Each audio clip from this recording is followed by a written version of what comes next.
Boa noite a todos. Boa noite. Que a paz de Jesus esteja em nossos corações. Vamos então elevando nosso pensamento, alteando os nossos corações a Jesus, para que estejamos hoje, nessa linda oportunidade, ajudando a esses amigos queridos que nos trouxeram até aqui. Fizeram a parte deles, mesmo através das dificuldades que tivemos, os obstáculos do caminho que às vezes a gente tem para chegar até um momento como esse, mas mesmo assim a gente se supera. Não podemos deixar o nervosismo, não podemos deixar as angústias, deixarmos as influenciações negativas tomarem conta. Precisamos altear as vibrações, entendermos que estamos todos a caminho da luz da evolução e que estaremos juntos e juntos permaneceremos para toda a eternidade.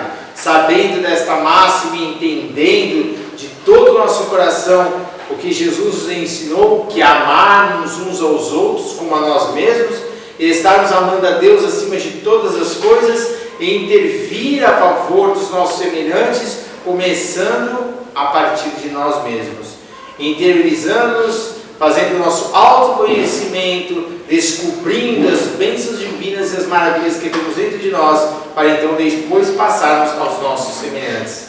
E é isso que fazemos quando trabalhamos numa casa espírita. É isso que a Márcia vai fazer hoje, como uma palestrante, buscando sempre esterilizar, buscar dentro para esterilizar afora, buscar praticar aquilo que estamos a falar, que estamos a dizer. Pois é difícil, é muito difícil, mas quando começamos a treinar, falar, trabalhar, estamos motivando os nossos espíritos ao crescimento, estamos motivando os nossos espíritos a estudo, não é? Porque quando estamos a fazer alguma coisa, palestras, trabalhando, ou passo, uma coisa que for dentro da doutrina, a gente faz o quê? A gente desenvolve as propriedades carregadas do nosso espírito. E hoje então, a nossa irmãzinha Márcia vai nos brindar com a palestra falando-nos do homem de bem. Então, e o trabalho, o homem de bem e o trabalho, tá bom, gente? Fica à vontade, Márcia. Você já sabe que a casa é sua, né? Nossa casa. Boa noite a todos, gente.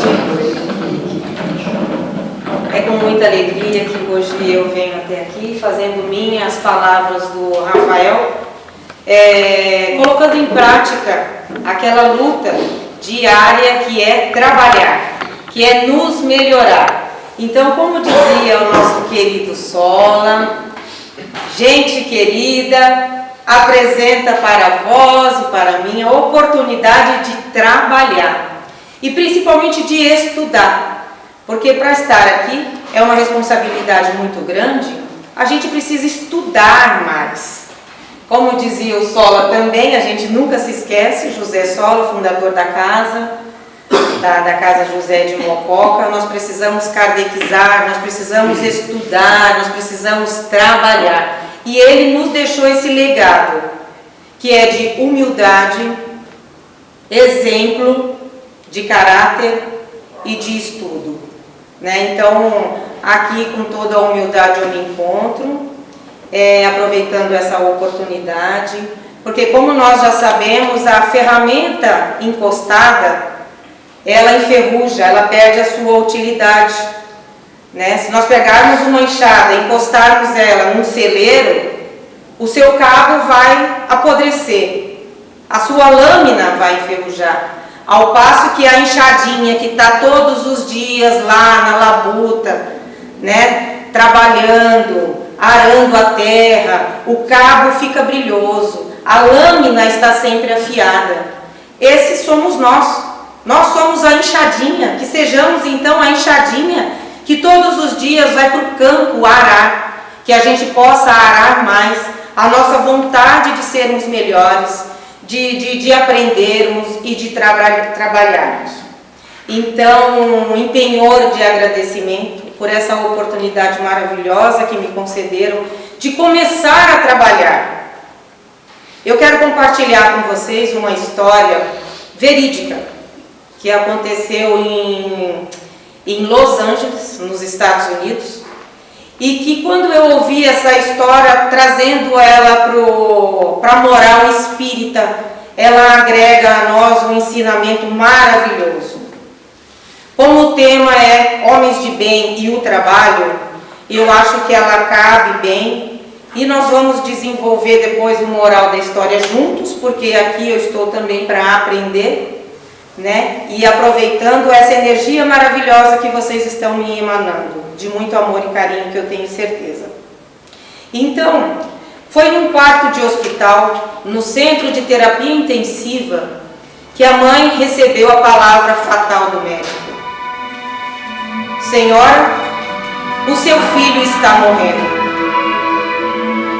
A leucemia perniciosa mata-lhe toda forma de vitalidade e ele está morrendo. A medicina da terra não pode fazer mais nada por ele. Nem a oração pode ajudá-lo. 2 lágrimas longas correram pelo rosto daquela mãe. Ela olhou para o seu filhinho deitado, que adormecido estava, abatido. Mas doutor, não, senhora. Nós somos médicos, nós não somos Deus.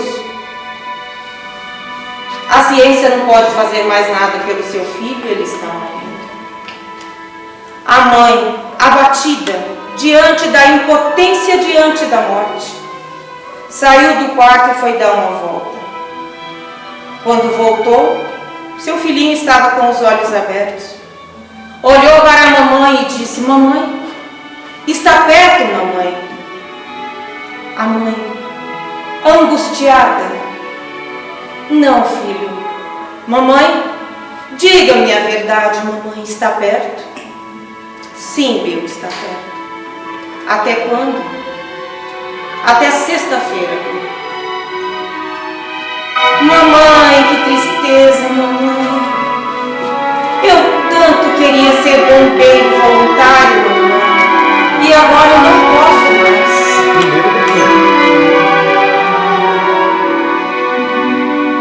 A mamãe, olhando para aquela criança: Bill, Deus é quem sabe, Bill. Eu tanto queria ser bombeiro voluntário, mamãe. Contemplando o seu filhinho, a mamãe teve uma ideia, que nós chamamos de intuição. Foi até o telefone e ligou para o corpo de bombeiros. Eu quero falar ao comandante. É ele, senhora? Ela narrou-lhe a história. O meu filho está morrendo de leucemia. Restam-lhe poucos dias de vida. O senhor poderia enviar um bombeiro fardado para despedir-se dele? Eu posso fazer muito mais, senhora. Mas o que é que o senhor pode fazer muito mais pelo meu filho nesse momento? Eu posso torná-lo um bombeiro voluntário. Eu sou o chefe do corpo de bombeiros. Na próxima semana, na próxima quarta-feira, eu estarei diplomando alguns bombeiros voluntários.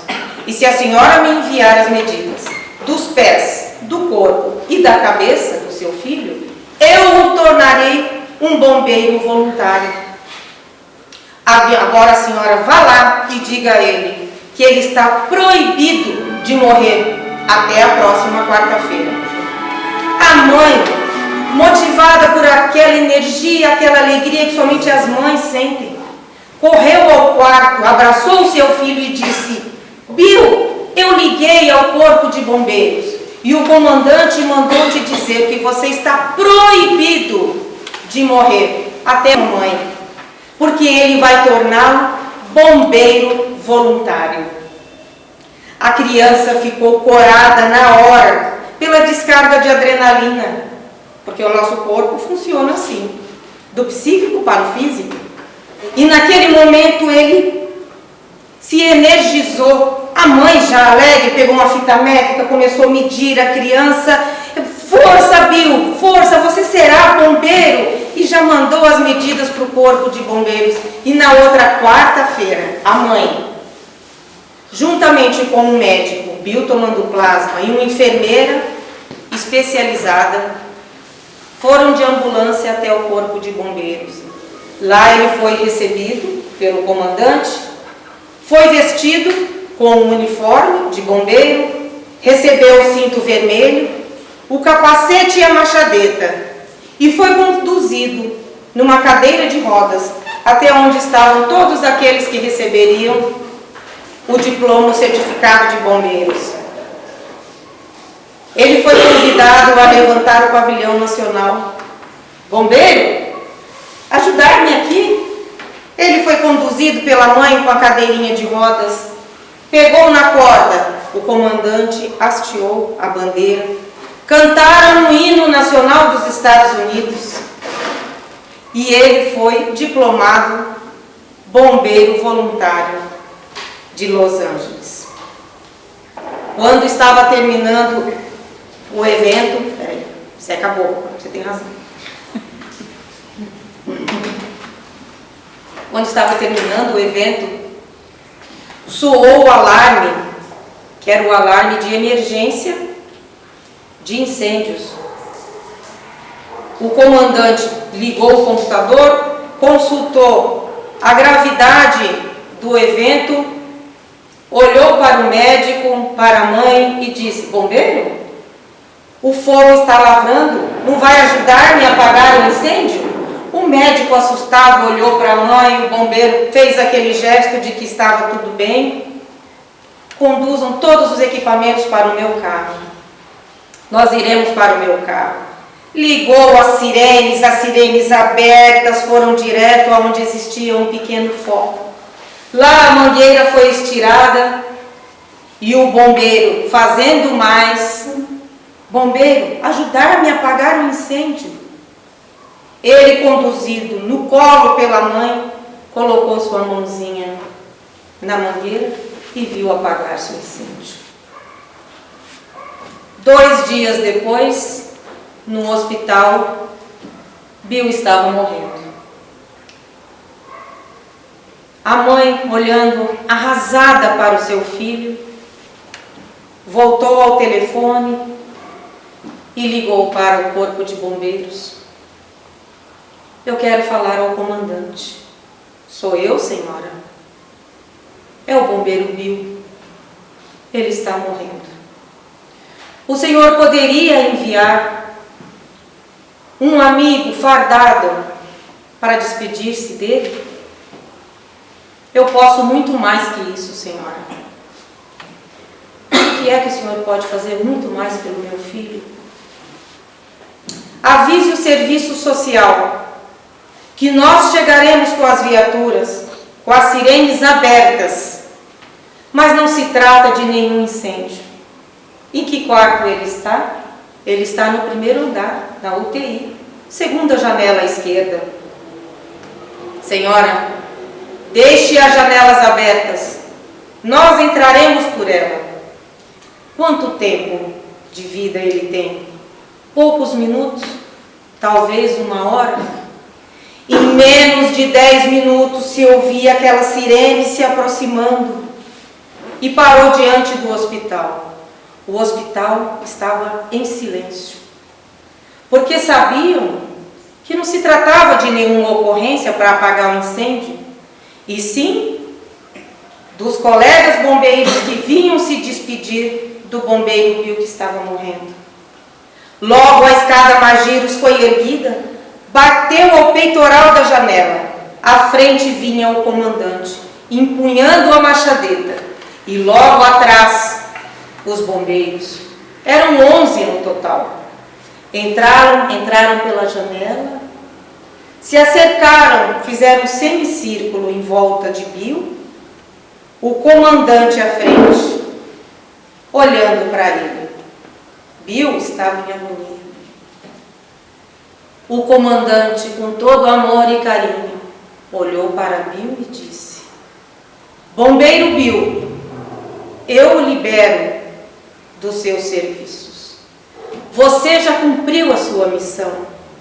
Vá em paz, guerreiro.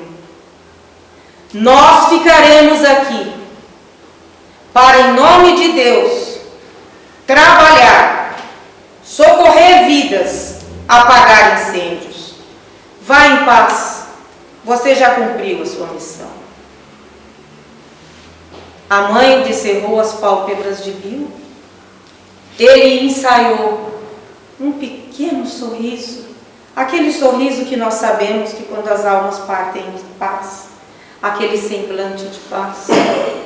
O corneteiro tocou a marcha, a música, silêncio, que é a música tocada em despedida quando morre um herói nos campos de batalha. Os bombeiros saíram um a um, em silêncio, voltaram à guarnição. Mas além, muito além, havia um alvoroço. Era a alegria por receber um guerreiro que voltava em paz ao plano espiritual.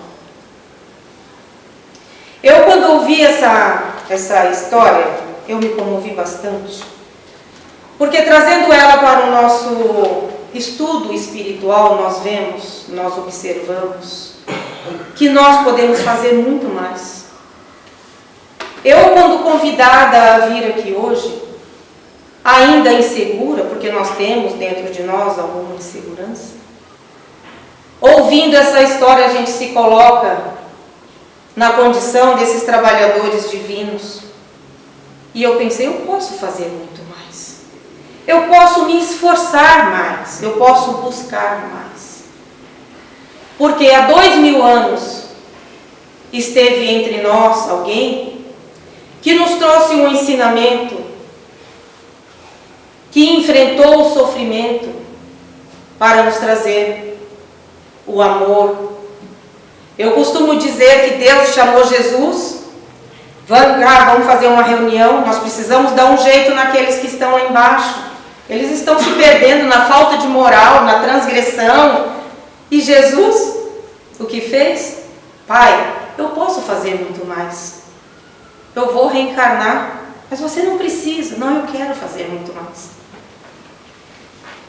Levando aqui para o lado da história, quando pensamos nesses bombeiros, nos interessa saber se eles eram espíritas? Nos interessa saber partido político? Nada disso importa. Eu trouxe aqui, onde fala no Evangelho segundo o Espiritismo, a definição do homem de bem. Eu tirei dois itens que nos levam a essa análise. O verdadeiro homem de bem é aquele que cumpre a lei de justiça, de amor e de caridade, na sua maior pureza. Ele interroga a consciência sobre os seus próprios atos. A si mesmo perguntará se violou essa lei e se não praticou o mal, se fez todo o bem que podia e se desprezou voluntariamente alguma ocasião de ser útil. Se ninguém tem qualquer queixa dele, enfim, se fez a outrem tudo o que desejara que lhe fizessem. O segundo item: se a ordem social colocou sob o seu mando outros homens, trata-os com bondade e benevolência, porque são seus iguais perante Deus. Usa da sua autoridade para lhes levantar o moral e não para os esmagar com o seu orgulho. Evita tudo quanto lhes possa tornar mais penosa a posição subalterna em que se encontram. Conseguem observar o homem de bem que foi esses bombeiros? Né? Aproveitou a oportunidade do trabalho, do bom exemplo, né? O modo como vivemos atrai circunstâncias, acontecimentos com pessoas que estão em sintonia com o nosso mundo interior. Quando a gente levanta pela manhã, né, irritado, sem paciência, como se torna o nosso dia? Tudo, né, acaba dando errado. Nos ensina Emmanuel que todo mal que geramos no outro gravita em torno de nós, até que atraia o mal para nós. Se o modo como nós vivemos atrai as circunstâncias, os acontecimentos com pessoas que então estão em sintonia com o nosso mundo interior, e Emmanuel está nos dizendo que todo o mal que nós geramos no outro gravita em torno de nós, até que atraia o mal para nós. Então, sendo assim, vamos gerar o bem, manter a sintonia com o bem, com a paz, com o equilíbrio, com a saúde. Eu costumo pensar o seguinte, quando eu venho aqui à casa buscar a renovação de energias, e a gente passa pelo atendimento médico, pelo atendimento espiritual. Isso é uma analogia minha, né? A casa de José de Mococa, para nós encarnados, ela é uma UPA espiritual. Aqui nós encontramos o atendimento médico para o corpo físico, o atendimento médico para o corpo espiritual. Mas a cura vai depender de quem? De nós, de mim. Da minha reforma íntima, do que eu pratico todos os dias. Aqui, ó, mantendo a sintonia com um mundo interior mais equilibrado. Todo aquele tratamento que eu recebo aqui, como emergencial, eu vou levar para casa durante a semana, e como uma terapia homeopática, eu vou fazer a minha reforma íntima. Porque pouco a pouco, todos os dias, eu vou mantendo sintonia com o mundo espiritual, com os espíritos que me querem bem, que querem me auxiliar na minha cura física e na minha cura espiritual. Então a minha homeopatia vai ser o quê? O evangelho no lar, vai ser a paciência, vai ser a prática no bem, né? Vai ser a aceitação do trabalho que bate a nossa porta todos os dias, que nos proporciona o remédio da alma, a cura da alma, através do estudo. Porque para estar aqui hoje, a gente precisa estudar. Quem está aqui na frente tem uma responsabilidade muito grande de levar a palavra dentro dos ensinamentos de Kardec, dentro dos ensinamentos do Espiritismo.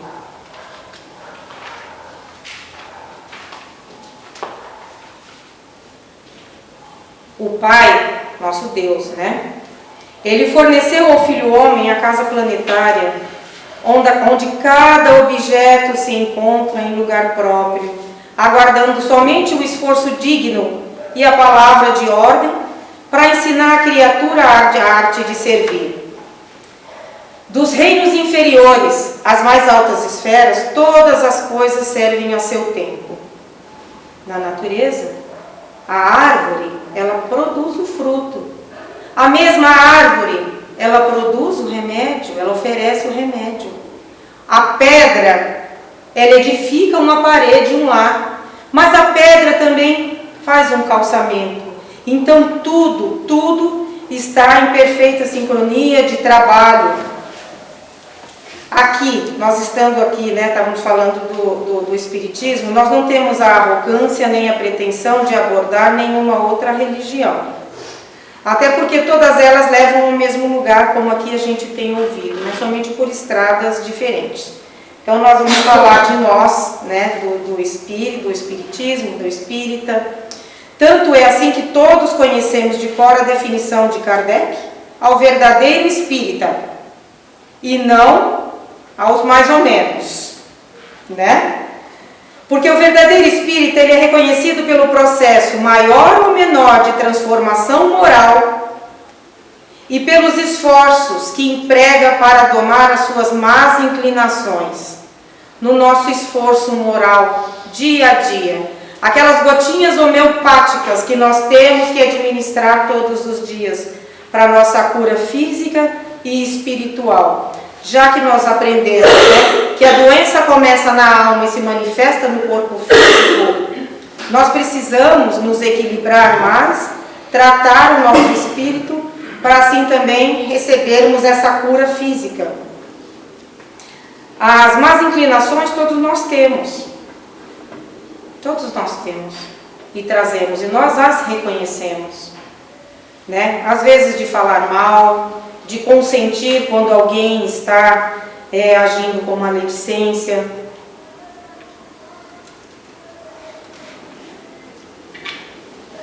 Conta-nos o Chico, eu gosto muito das histórias de Chico Xavier, que em um dos seus atendimentos diários, uma senhora estava na fila. Só que ele olhava para a senhora estava lá, a última da fila. A filha andava, agora vai ser ela estava na última, ela ia sempre para o fim da fila. Ela esperou para ser a última porque ela queria conversar mais reservado com Chico Xavier. Segundo ela estava com um problema com o marido. E contou para Chico: Chico, eu estou com um problema muito grave dentro de casa. Mas o que é, minha filha? É o meu marido. Eu não sei mais o que fazer. Chico pensou, né? Quietinho, aquele jeitinho dele. Nossa, deve ser muito grave mesmo. Talvez ele está viciado em droga, né? O que será de tão grave com esse homem? Chico, o seu marido é um bom homem? Chico, ele é um homem maravilhoso, é um bom pai. Ele é um excelente empregado no trabalho que executa. É um excelente marido, um namorado. Mas o que é, minha filha? Que problema tem esse homem? Ele não é espírita, Chico. Ele tem um defeito grave, ele não é espírita. E aí o que Chico respondeu? Mas, minha filha, o objetivo do espiritismo é de transformar a pessoa em um homem de bem, uma pessoa de bem. Ele já é bom. Para que o espiritismo? Quem precisava do espiritismo? Ela, que ainda não havia reconhecido isso. Né? Então, será que hoje nós somos melhores do que quando chegamos aqui? Já conseguiram fazer essa analogia? Eu me pergunto, eu me comparo bastante. Será que eu, desde que comecei a seguir a doutrina de uma forma mais responsável, houve em mim alguma transformação moral? Fazendo a analogia, né, de Francisco de Assis, né, todos os dias, todas as noites. O que eu fiz de bom hoje? O que eu fiz de bem? Quão útil eu fui hoje? Onde eu poderia me melhorar? Né? Se não ocorreu, mas se isso não ocorreu, eu preciso fazer mais. Eu preciso me esforçar, praticar mais os ensinamentos de Jesus. Mas se estamos nos esforçando para domar nossas más inclinações e buscando nossa transformação moral, nos encaminhamos para ser um homem de bem. Que nós já ouvimos lá, né, 2 itens sobre o homem de bem.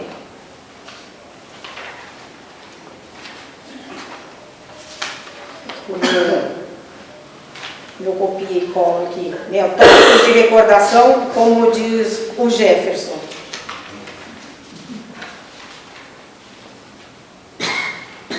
Isso. Desculpa, gente. É porque eu tenho ainda umas falhas de memória. Eu costumo pensar aqui, né? Eu costumo pensar bastante quando a gente vem a casa buscar as energias e o equilíbrio, de que forma eu posso contribuir para deixar de ser aqueles adoradores pedintes e nos transformar em trabalhadores pedintes. Sim, pedintes, porque nós precisamos ter a humildade suficiente de reconhecer que nós ainda dependemos muito da espiritualidade, porque nós trazemos dentro de nós ainda muitas fraquezas.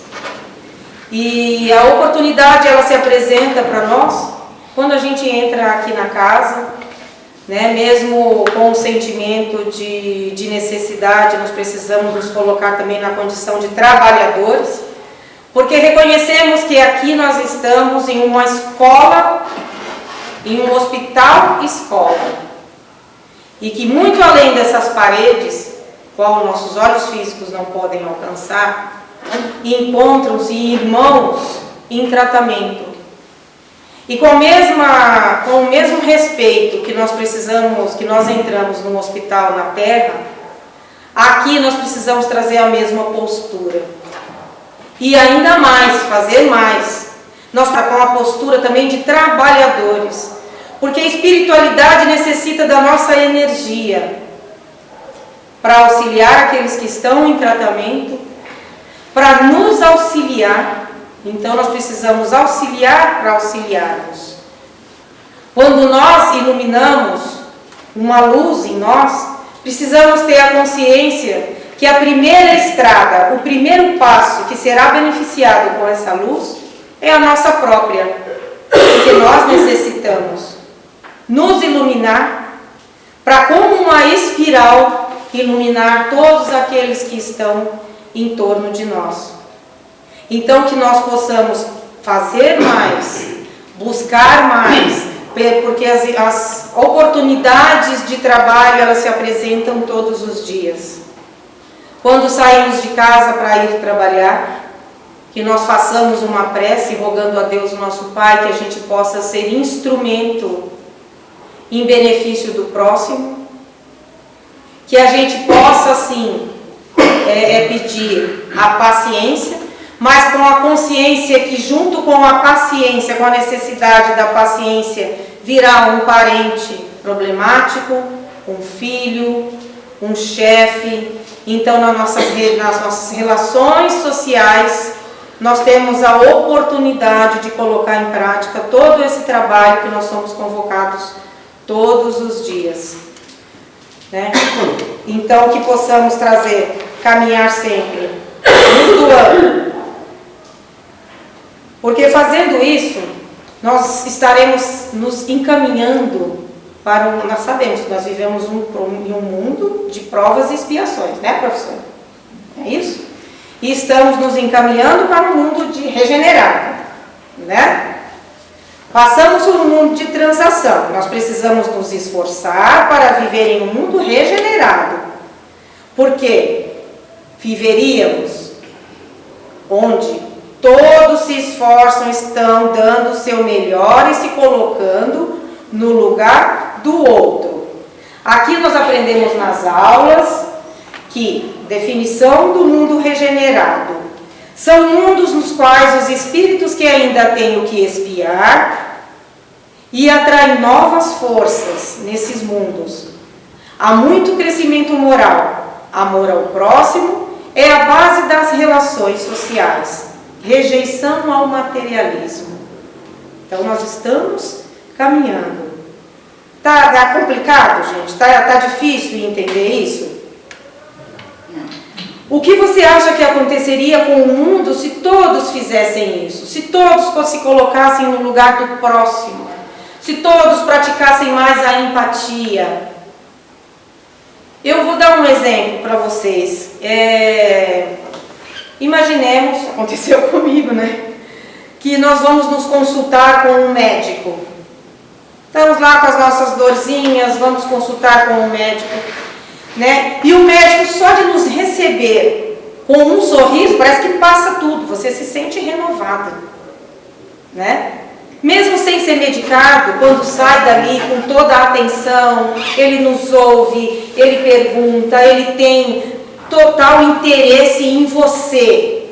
Ali ele está se doando para você. Você levanta dali com a sua receitinha da medicação, já querendo rasgar, você já nem sente mais nada. Por quê? Porque esse médico, ele fez mais. Ele fez muito mais, ele se doou, ele se entregou.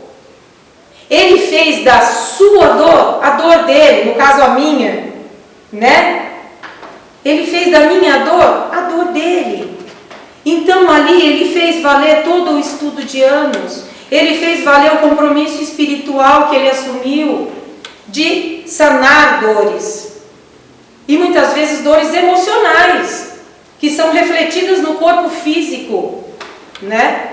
Então, se todos caminharem nesse sentido da prática do bem, da empatia, do fazer mais, do se colocar à disposição do trabalho, nós estaremos nos dirigindo, caminhando para um mundo ditoso, né, professor?